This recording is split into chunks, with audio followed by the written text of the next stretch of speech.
The day a blonde billionaire threw $100 million at my feet and demanded I give up my husband, I knew my quiet life was over. But what she didn't know was that I had my own secrets. My name is Brenda, and this is how I made a mistress eat her own arrogance. If you think money can buy everything, wait until you see what happened when two women went to war over one man. Subscribe now because this story will blow your mind. I never thought I'd be the kind of woman who'd have to fight for her husband. My name is Brenda, and I've always lived a simple life. Nothing fancy, nothing complicated. Just me, my husband Ryan, and our little house on Maple Street where we'd been happy for the past 5 years. Ryan owned a small construction company that he'd built from scratch. He was the kind of man who believed in honest work, fair prices, and treating people right.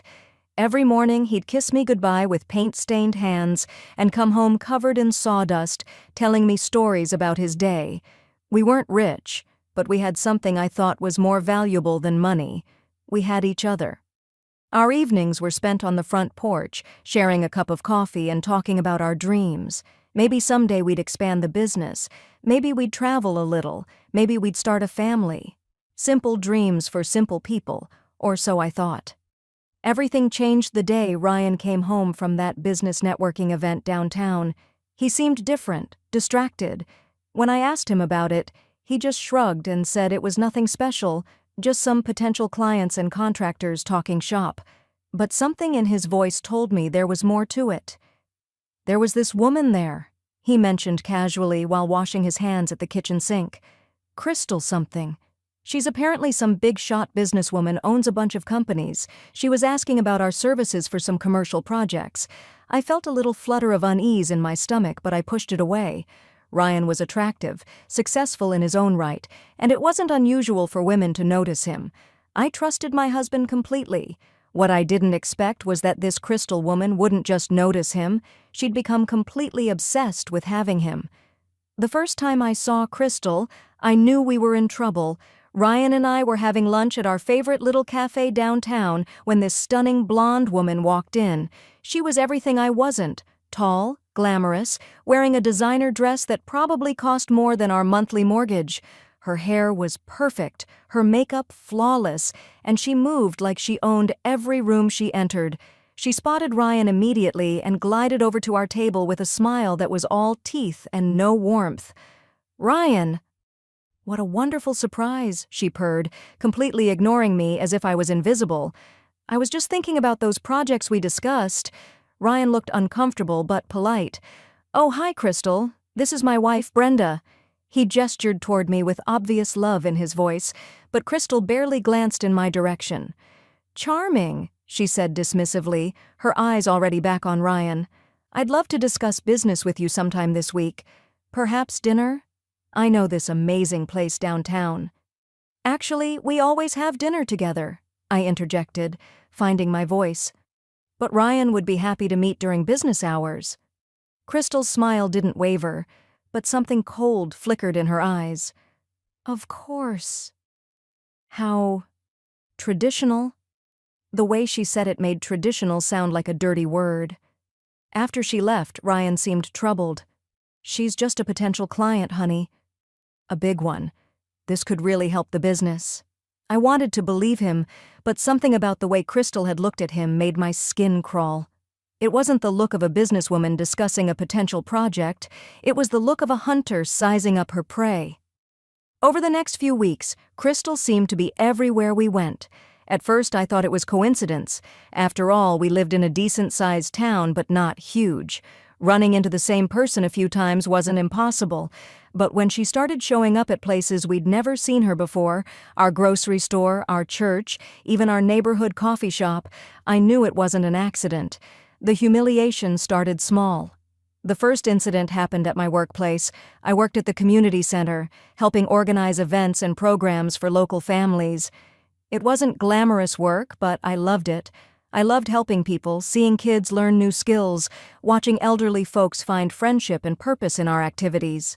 I was setting up chairs for a senior citizen's lunch when Crystal walked in. She was dressed in a white designer suit that probably cost more than I made in 3 months, and she surveyed the humble community center like she was looking at something distasteful. "Brenda!" she called out sweetly, loud enough for everyone in the room to hear. "I didn't know you worked here." "How charitable of you." The way she emphasized charitable made it clear she thought my job was beneath her notice. Several of the seniors I'd been talking to looked between us curiously. "I love my work here," I replied firmly, continuing to arrange chairs. "It's rewarding to help people in our community."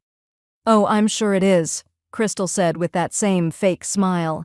"It must be nice to have such simple needs." Not everyone can handle the pressure of real business after all. Mrs. Patterson, one of our regular attendees, frowned.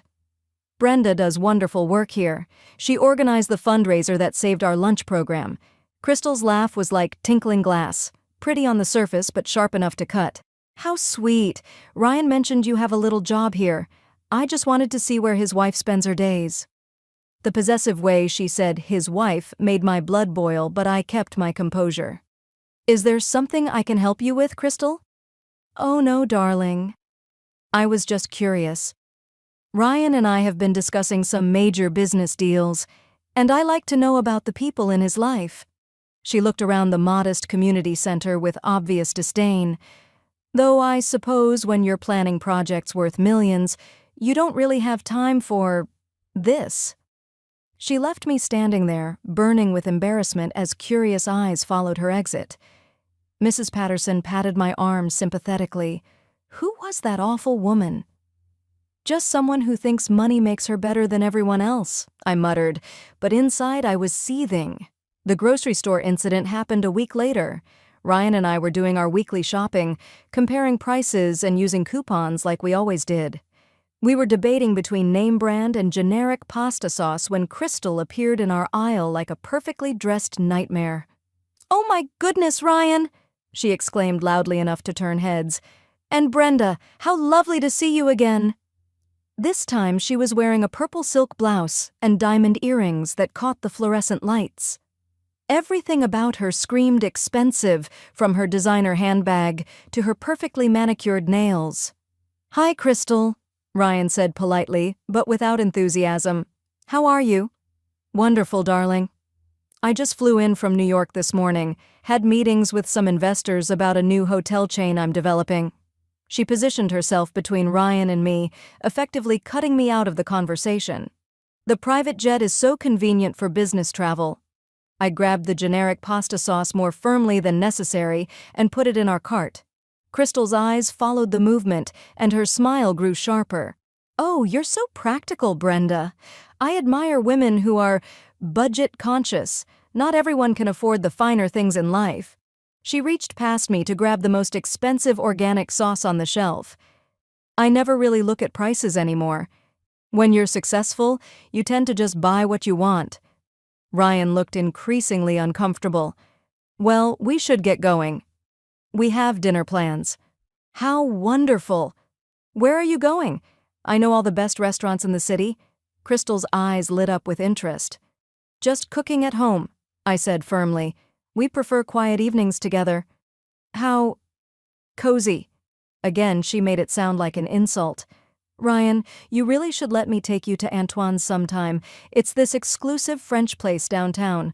I have a standing reservation." As she walked away, clicking her heels on the linoleum floor, I noticed other shoppers staring. Some looked sympathetic, others curious, but all had witnessed my public humiliation. "She's really pushing boundaries," I told Ryan as we continued shopping. "She's just enthusiastic about business," he replied, but he looked troubled too. "I'll talk to her about maintaining professional boundaries." But Crystal wasn't interested in professional boundaries. The restaurant incident proved that beyond any doubt. Ryan had promised me dinner at Luigi's, our favorite little Italian place where we'd had our first date. It wasn't fancy, but the food was delicious and the atmosphere was warm and romantic. We were settled into our usual corner booth, sharing breadsticks and talking about our plans for the weekend, when I spotted her. Crystal was seated 3 tables away, dining alone but clearly watching us. She was wearing a stunning red dress that hugged every curve, and she'd positioned herself so she had a perfect view of our table. "Ryan," I said quietly, "don't look now, but Crystal is here." He turned around despite my warning, and Crystal immediately waved and smiled. She said something to her waiter, and suddenly a bottle of expensive champagne appeared at our table. "Compliments of the lady in red," the waiter said with a knowing smile. Before we could protest, Crystal was gliding over to our table. "I hope you don't mind. I saw you two lovebirds and just had to send over something special, Dom Perignon 2012, one of my favorites." "Crystal, this is really unnecessary," Ryan said, clearly uncomfortable. "We were having a private dinner." "Of course. Don't mind me, I'm just enjoying a quiet meal myself." She lingered beside our table, making no move to return to her seat. "This place is so authentic. Very different from the places I usually frequent, but charming in its own way." The backhanded compliment hung in the air like smoke.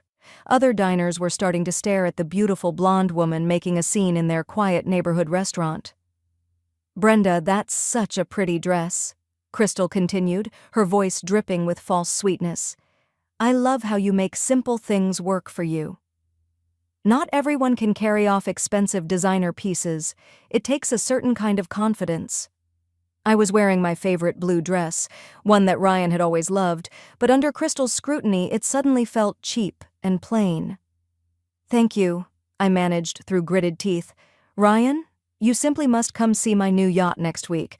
I'm having a little gathering for some business associates, senators, CEOs, that sort of crowd. It would be excellent networking for you." "I'm not really the yacht party type," Ryan said diplomatically. "Oh, but you should broaden your horizons. Success requires mixing in the right circles." Crystal's eyes flicked dismissively toward me. "Of course, I understand if you have obligations that keep you from expanding your social circle." The implication was crystal clear. I was holding Ryan back from his true potential. Finally, she returned to her table, but she spent the entire rest of our dinner staring at us and making phone calls loud enough for us to overhear snippets about major business deals and exclusive opportunities. Our romantic dinner was ruined, and we left early with barely touched plates and heavy hearts. "This has to stop," I told Ryan in the car. "She's not just interested in business, and you know it." "I know," he admitted quietly. "I'll handle it, Brenda. I promise." But Crystal wasn't finished with her campaign of humiliation. The church incident was the worst yet. Sunday morning at St. Mary's had always been our peaceful time together. We'd sit in the same pew, hold hands during prayers, and stay for coffee and donuts in the fellowship hall afterward. It was our community, our sanctuary from the stress of daily life. Crystal showed up during the middle of the service, wearing a pristine white dress and hat like she was attending some exclusive social event. She slipped into the pew directly behind us, and I could feel her presence like a cold shadow. During the passing of peace, when everyone turned to greet their neighbors, Crystal tapped Ryan on the shoulder with perfectly manicured fingers. "Peace be with you, Ryan," she whispered, completely ignoring me. "I've been praying for your success." At coffee hour, she cornered us near the donut table. "What a lovely little church," she announced to anyone within hearing distance. "So quaint and traditional. I usually attend the cathedral downtown. They have such a distinguished congregation, but I thought I'd see where Ryan and his wife worship." Reverend Matthews, bless his heart, tried to make conversation. "Are you new to our community, Miss?" "Crystal Montgomery. I'm in business with Ryan here. Commercial development, very exciting projects." She placed her hand on Ryan's arm possessively. "I've been telling him about the opportunities opening up for contractors willing to think bigger." "Brenda's husband has always done beautiful work," Mrs. Chen chimed in supportively. "He built our new back deck last year." "Oh yes, residential work is so humble," Crystal said with that razor smile. "But Ryan has the potential for so much more. Commercial projects, high-rise buildings, luxury developments. The sky's the limit for someone with his talents and the right connections." The message was clear to everyone present. I was holding Ryan back from his true calling, and Crystal was offering him a better future. As we drove home from church, the tension in the car was thick enough to cut with a knife. "She crossed every line today," I said finally. "Coming to our church, touching you, making it sound like we're somehow beneath her notice." Ryan was gripping the steering wheel tightly. I hate this, Brenda. I hate that she's making you uncomfortable, making us fight. But she represents millions of dollars in potential contracts. And what am I supposed to represent? The words came out sharper than I intended. You're my wife. You're everything to me. But this business opportunity is more important than my feelings, than our marriage. That's not what I'm saying. Then what are you saying, Ryan? He was quiet for a long moment. I'm saying I don't know how to handle this without potentially destroying our financial future. I stared out the window at the familiar streets of our neighborhood, feeling like everything solid in my world was shifting beneath my feet. The final confrontation came on Ryan's birthday. I'd planned a small party at our house. Nothing fancy, just our close friends and family celebrating the man I loved. I'd spent days preparing his favorite foods, decorating with photos of our happy memories, making everything perfect. The party was going beautifully. Ryan was laughing with his brother about some childhood prank. Our neighbor, Mrs. Wilson, was telling stories about her garden, and everyone was enjoying the homemade cake I'd stayed up late decorating. Then Crystal arrived. She didn't knock or wait to be invited in. She simply opened our front door like she owned the place and glided into our living room wearing a stunning silver dress that probably cost more than our monthly income.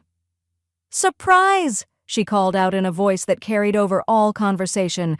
"I hope I'm not too late for the birthday celebration." Every head in the room turned toward her. Our guests, mostly working-class folks from the neighborhood, stared at this glamorous creature who'd just invaded our simple home. "Crystal," Ryan said, clearly shocked. We didn't—" "Oh, don't be silly. I wouldn't miss your special day." She was carrying an enormous gift bag and a bottle of champagne that probably cost more than most people's car payments. "I have something very special for you." I felt my face burn with embarrassment as our guests whispered among themselves. This wasn't their world, and Crystal's presence made that abundantly clear. "How thoughtful," I managed to say through clenched teeth. "But this is a family celebration." "Oh, but I feel like family already." Crystal laughed that tinkling laugh. "Ryan and I have been working so closely together." She proceeded to take over the party.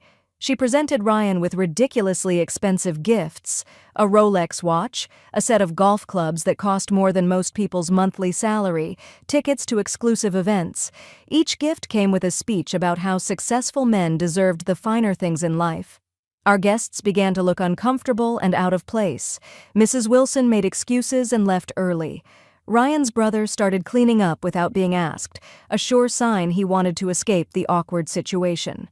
By the time the last guest departed, it was just the three of us standing in our living room surrounded by Crystal's expensive gifts and the remnants of my carefully planned party. "Well," Crystal said, settling onto our sofa like she belonged there, "that was lovely. Such interesting people you associate with." "There are friends and neighbors," I said firmly. "People we care about." "Of course, dear. Everyone needs their place in the world." She turned her attention to Ryan. "But speaking of places, I think it's time we had a serious conversation about your future." Ryan looked between Crystal and me, clearly torn. "Crystal, maybe this isn't the best time." "Oh, but it is the perfect time," she interrupted, "because I'm about to make you an offer that will change everything." She stood up and walked to the enormous designer handbag she'd brought with her. From it, she pulled out a thick manila envelope and what looked like a small suitcase. "Brenda," she said, turning to face me directly for the first time all evening, "I think you and I need to have a frank conversation." There was something different about her now. The fake sweetness was gone, replaced by a cold, calculating intensity that made my blood run cold. "We've been dancing around this for weeks, but let's be honest about what's really happening here." She gestured toward Ryan like he was a prize to be won.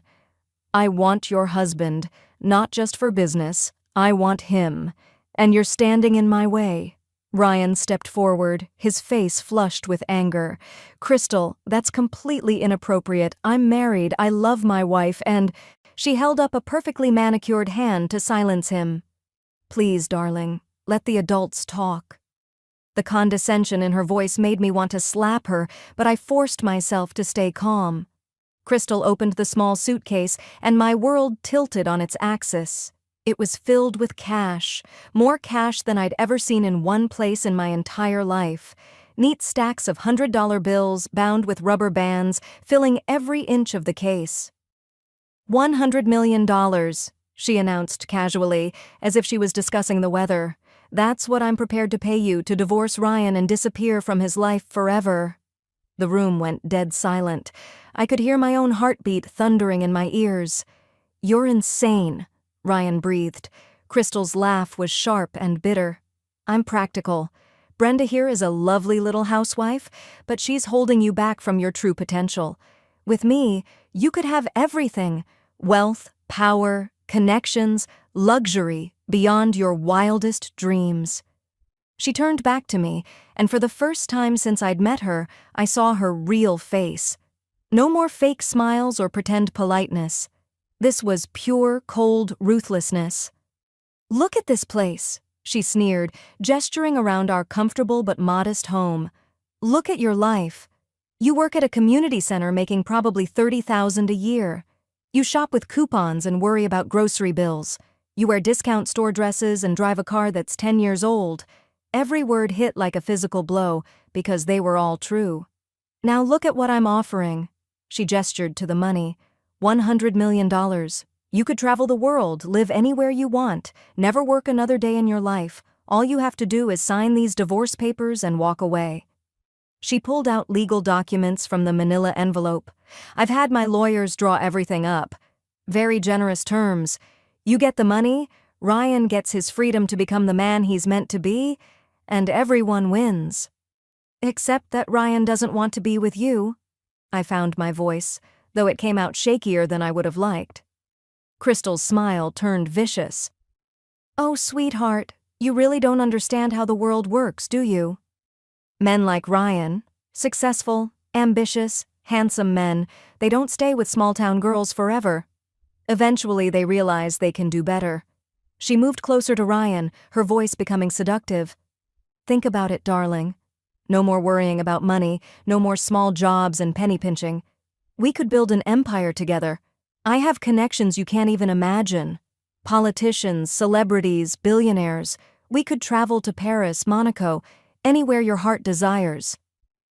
"I don't want any of that," Ryan said firmly. But I caught the brief flicker in his eyes when she mentioned never worrying about money again. "Everyone wants financial security," Crystal pressed. "Everyone wants to live without limitations. And face it, what can Brenda offer you that I can't offer better?" The question hung in the air like poison. What could I offer? I wasn't glamorous or sophisticated. I couldn't take him to yacht parties or introduce him to senators. I couldn't write him $100 million checks or fly him around in private jets.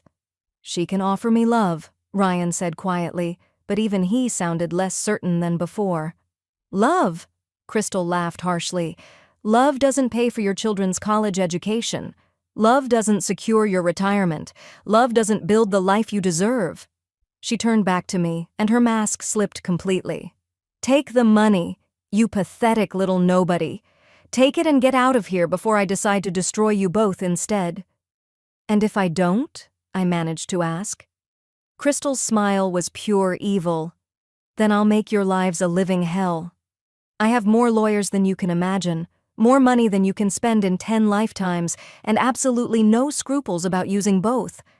I can destroy Ryan's business, get you fired from your precious little job, make sure you never work in this town again." She leaned closer, her voice dropping to a threatening whisper. "I can make you wish you'd never been born. So take the money while I'm still feeling generous." The threat was real, and we all knew it. Crystal had the resources to follow through on every word she'd spoken. For a moment I felt completely defeated. She was right about everything. I was just a small-town woman with a simple job and simple dreams. What did I have to fight someone like her with? Then I remembered something I'd been keeping secret even from Ryan, waiting for the right moment to share it. "You know what, Crystal?" I said, my voice growing stronger. "You're absolutely right about one thing. Money does matter in this world. I walked to the kitchen and picked up my phone. Crystal watched with amusement, probably thinking I was calling a lawyer or maybe the police. "Hi, Jennifer," I said into the phone. "It's Brenda. I need you to bring that bag we discussed." "Yes, tonight. Thank you." I hung up and turned back to Crystal, who was looking puzzled but not worried. "Who's Jennifer?" Ryan asked. "My attorney," I replied. "Well, one of them." Crystal snorted with laughter. "Oh, please, Brenda." "Your attorney? What's she going to do? File a restraining order? I have the best legal team money can buy." "Actually," I said calmly, "Jennifer handles my trust fund." The words hit the room like a thunderbolt. Both Crystal and Ryan stared at me in complete shock. "Your what?" Ryan whispered. "My trust fund. The one I inherited from my grandmother when I turned 25. The one I've been keeping secret because I wanted to make sure I married someone who loved me for me, not for my money." Crystal's confident smirk was beginning to fade. "You're bluffing." "Am I?" "Jennifer will be here in about 10 minutes with the documentation and a little demonstration of what real wealth looks like." The next 10 minutes were the longest of my life. Crystal kept insisting I was lying, but I could see the doubt creeping into her eyes. Ryan just sat in stunned silence, staring at me like I'd grown a second head. When the doorbell rang, I felt a surge of satisfaction. Jennifer stood on our doorstep with her briefcase and 2 large security guards carrying what looked like a small trunk. "Good evening, Brenda," Jennifer said professionally. "I brought what you requested." The guards carried the trunk into our living room and set it down in front of Crystal. Jennifer opened it with a flourish. If Crystal's suitcase had been impressive, this was absolutely stunning. The trunk was filled with neat stacks of cash, but these stacks were bigger, cleaner, and more numerous than anything Crystal had brought. $200 million, I announced calmly, "my monthly allowance from the trust." Crystal's face went white as a sheet. "The trust itself is worth approximately $8 billion, Jennifer added helpfully. "Brenda is one of the wealthiest women in the state, though she chooses to live modestly." I reached into the trunk, grabbed several stacks of money, and threw them directly at Crystal's face. The bills scattered around her like confetti. "Get out of my house," I said, my voice deadly calm. "Get out of my town, get out of my life, and don't ever come back." Crystal stumbled backward, money sticking to her expensive dress, her perfect hair mussed, her composure completely shattered. This isn't possible," she stammered. "Oh, but it is." I threw more money at her. "You see, Crystal, there's something you never understood. Real class, real confidence, real power. They don't come from flashing your wealth around and trying to buy people." More money flew through the air, hitting her face and chest. "Real power comes from knowing who you are and being secure in that knowledge. It comes from choosing love over money, family over status, genuine relationships over bought loyalty." Crystal was backing toward the door now, but I wasn't finished. "You thought you could buy my husband because you thought I was just some poor little nobody who couldn't compete with your money. But here's what you never realized. I had more money than you all along. I just never needed to use it to buy love or respect or happiness." I grabbed one final handful of cash and threw it at her retreating form. "Now get out. And if I ever see you near my husband again, I'll buy your company just to fire you from it." Crystal fled through our front door without another word, leaving her suitcase of money behind. Through the window, I watched her stumble to her expensive sports car and drive away into the night. Ryan stood in the middle of our living room, surrounded by scattered cash and expensive gifts, staring at me like he'd never seen me before. $8 billion, he said finally. "Give or take," I replied, suddenly feeling exhausted. "And you never told me?" I sat down heavily on our couch, our comfortable, ordinary couch in our comfortable, ordinary house. "I wanted to be sure you loved me for me. I've seen what money does to people, how it changes relationships. I wanted what we had to be real." Ryan sat down beside me, careful not to step on the money scattered across our floor. "It was real, Brenda. It is real. I love you whether you have $8 or $8 billion. I know that now, I said softly. But I needed to know it then, when we first met. And I needed to know it tonight, when Crystal was offering you everything I thought I couldn't give you. We sat in comfortable silence for a while, surrounded by the chaos of the evening, but finally at peace. So, what happens now? Ryan asked eventually. I looked around at the money on our floor, at Crystal's abandoned suitcase, at the expensive gifts she'd tried to use to buy my husband's affection. Now we clean this up, and tomorrow we go back to our normal lives. I'll keep working at the community center because I love it. You'll keep building beautiful homes for people because that's who you are, and we'll be happy with what we have because what we have is real. And the money? The money will be there if we ever need it, but we don't need it to be happy. Ryan smiled and took my hand. I love you, Brenda, my simple, complicated $8 billion wife. I love you too, I replied, my honest, hard-working, completely wonderful husband. As we started cleaning up the mess Crystal had left behind, I reflected on everything that had happened. Sometimes the greatest wealth isn't in your bank account, it's in the people who love you for who you really are. And sometimes the best revenge isn't getting even, it's showing someone that no amount of money can buy what you have naturally.